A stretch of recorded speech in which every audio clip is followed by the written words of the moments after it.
আমি গণতন্ত্রে বিশ্বাস করি না। বিশ্বাস করা কুফরি কথা। গণতন্ত্রে যে বিশ্বাস করবে সে বলবে জান্নাতি জাহান্নামী সমান, আল্লাহর দুশমন আর আল্লাহর দোস্ত সমান। হ্যাঁ, ইবলিশের বন্ধু আর আল্লাহর বন্ধু সমান, আউলিয়া উস শয়তান আর আউলিয়া উল্লাহ আউলিয়া উর রহমান সমান। এর চেয়ে বড় কুফরি কি হয়? আলো অন্ধকার সমান, রাত দিন সমান, জি, ছায়া রৌদ্র সমান। কে বলবেন দুনিয়াতে? আল্লাহ সবগুলো অস্বীকার করেছেন। কোরআন এখানে এই সব কথা বর্ণনা করেছেন রব্বুল আলামিন। জি, যে বলবে গণতন্ত্রে বিশ্বাস করি সে মুসলিম না, মুরতাদ, সে জন্মসূত্রে মুসলিম হয়।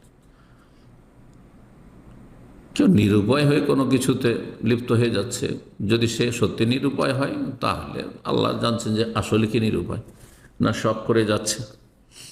জি, কিন্তু দেশের জন্য চিন্তা হয়।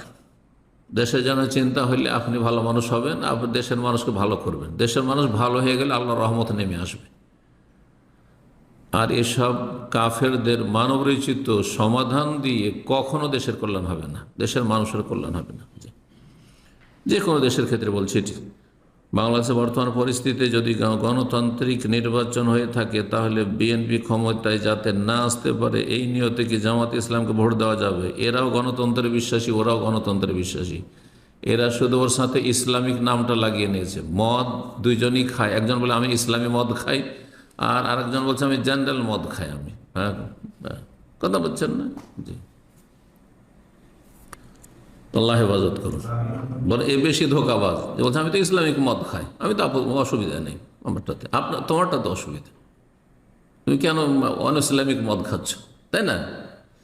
এটা বেশি অপরাধ। জি, ইসলামের নাম ভেঙে কুফরি করা এটি বেশি বড় অপরাধ। এই জন্য এই ক্ষেত্রে রাসূলুল্লাহ সাল্লাল্লাহু আলাইহি ওয়াসাল্লাম হাদিস স্মরণ করিয়ে দেব, ফাতাজিল তিলকাল ফিরাকা কুল্লাহা। নবী সাল্লাল্লাহু আলাইহি ওয়াসাল্লাম বলছেন যে এই যে বাতিল দলগুলি ইসলাম ছাড়া রয়েছে সবগুলিকে বর্জন করো। ফাতাজিল তিলকাল ফিরাকা কুল্লাহা, হুযায়ফা রাদিয়াল্লাহু তাআলা আনহুর হাদিসে রয়েছে। জি, বুখারী মুসলিমের হাদিস।